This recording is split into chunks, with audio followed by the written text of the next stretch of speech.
saw the villagers and got their stories on tape and produced a radio program and got back in the canoe and sailed back to the treehouse by a different way, through a tributary that was not across the open water. It was so still, it was like glass. You could see your face in it. At one point before we got to the treehouse, the Brazilian canoemen, exhausted by their journey, got in the water and began to swim around. So did we. And we got back to the treehouse. When you go on an adventure with Jesus, there'll be storms, but never be intimidated by the storm. Why did that storm come? Because the devil, the enemy of our souls, always knows what good God has in store. And when we set sail with Jesus, he's going to send a storm. And the purpose of the storm is not to take you. The purpose of the storm is to intimidate you so you'll turn around and go back to where you came from. Never go back. Never imagine that it'll be safer in the world you left behind. If you are the Lord's, the devil cannot have you. If you're the Lord's, your days are numbered by heaven's hand. And he may bruise you, and he may cause you grief, and you may find sadness, you may find loss and even sickness, but your life is held in heaven's hand, and you cannot be taken from this world until God designs to take you. Amen. I'm always inviting people to travel me abroad, and for the 22 years I was at my last job I call it a job, a privilege to be the pastor shepherd of a great church. I had a guy there who could do everything. I want to grow up and be like him. I mean, he's a scuba diver, he's a skydiver, he's a mountain climber, he's a rock rappeller, he's this, he's that. He's all that I would hope to be and never have been. But he won't travel with me. I said, come with me to India, come with me to Amazon, come with me to Australia, come with me somewhere, come and adventure with me for Jesus' sake. And he always demurred. Finally I said, what's up with you? Why won't you travel? He says, here's the reason. Because I'm afraid to go over the water in a plane. I'm afraid to travel across the oceans. I'll do anything, but somehow that just psychs me out. I can't do it. I said, I hear that. No sweat, but think and pray about that. So years went by, 5 or 6. He comes to me, he says, I'm ready to go with you to India. I said, how? Why? It's so exciting, but what changed up? He said, because I decided that if I went on a plane with you, I'd be okay. Because God takes you all over the world and brings you back safely. And so I know that if you're on the plane, I'll be okay. And do you know what I said? I said, don't get on a plane with me for that cause. Because I serve a God who is so great. He can take the plane down and kill everyone except me. Alternatively, he could take the plane down and everyone would survive except me. Because my days and your days are held in heaven's hand. And no matter what the storm comes up, if you're about God's business, the devil can't have you. Don't be intimidated by the storms of life. Make a decision to travel with Jesus. And no matter what comes your way, keep going forward. And then at last, the storm is calmed. They get to the other side. Surely they're relieved now. We did what he said. We went where he wanted. We don't know why, but at least we did it. Where's the magic kingdom? Where's the elegant restaurant? Where's the place where we're now going to be rewarded for all of our faithfulness?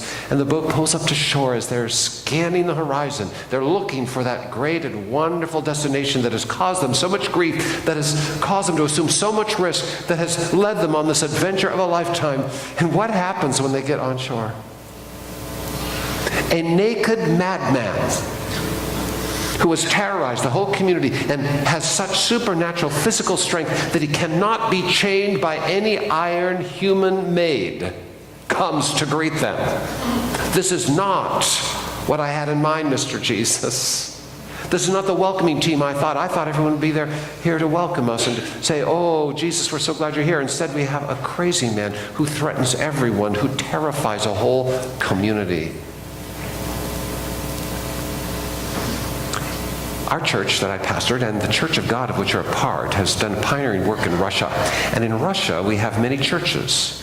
These churches have also given birth to other churches throughout Siberia and throughout the country and also in Ukraine. When you read the headlines about Ukraine, where I'm supposed to speak in eastern Ukraine on November 6th, to our churches there, pray for the Church of God in Eastern Ukraine, which is all in the midst of all those headlines. These are good and godly people who are in the confluence of events. They're not far removed. They're not people different from you and me. They're just like you and me. All that to say, I go there often, and part of the culture, as I go to Shalamuts, a city of 1.5 million, which is the seat of the Church of God in the Russian-speaking world, you might say, as I've gone there, it's isolated. It's in Siberia, but it's a city of 1.5 million. I've really been stretched there because the culture is somewhat different. And one day when I was in Chelyabinsk, I was asked if I'd go to a village called Sarastan outside of the city, and this was a place where they were planting a church. And Chelyabinsk is a kind of industrial Stalinist modern from the communist days. But out in the countryside, it's in the mountains. It's more of the Siberia, you might imagine. White water, mountains, tall evergreens, dense forests, little log cabins. I said, of course I'll go to Sarastan. We got in a train in the heart of the city and went out, and the train chugged out into the mountains, up the mountains, and you might think of it like the Rocky Mountains perhaps, or the Canadian Rockies, better said. It's a spectacular country, and all of a sudden the train comes to a place after 4 or 5 hours outside the city, and we get off at a wooden platform with a wooden shack of a station. The train pulls off, and as the train moves, then I look across the track, there's a muddy rut of a road that goes up a hill, and a collection of little log cabins with smoke coming out of the chimneys. Somewhere between Dr. Zhivago this time and Hansel and Gretel. I walk up with a couple guys who are with me, my Russian hosts who speak Russian. Of course, I don't speak Russian. I have one who speaks English. We go up and come to a place called Drunken Volodya's. It's a little collection of cabins in the village, and then the largest cabin is a log building that is owned by a man named Drunken Volodya. He's called Drunken Volodya to differentiate him from Sober Volodya, who also lives in the village. Drunken Volodya has a 3-room place, a kind of Miss Kitty's hostel in Dodge City during Gunsmoke. I mean, if you're coming to town, this is the only place to stay. And it's 3 rooms. There's a men's room, a kind of bunk room for men, and a bunk room for women, and then a common room with a long wood table that's really a log cut in half, kind of polished up, upon which Drunken Volodya will serve you onions, tomatoes, and hard-boiled eggs for every meal. And as I got into this place, the villagers come to greet us. I'm kind of a novelty. They don't see many Americans, maybe never. And outsiders and so on. These are people who have been raised up to believe there was no God for over 70 years. Communism was their God. It was their values ethic. It was everything. Now it's all gone. I'm seated there talking to them, and through a translator, the translator says to me, they want you to go to the banya. I said, what's that? Well, it's kind of like a sauna.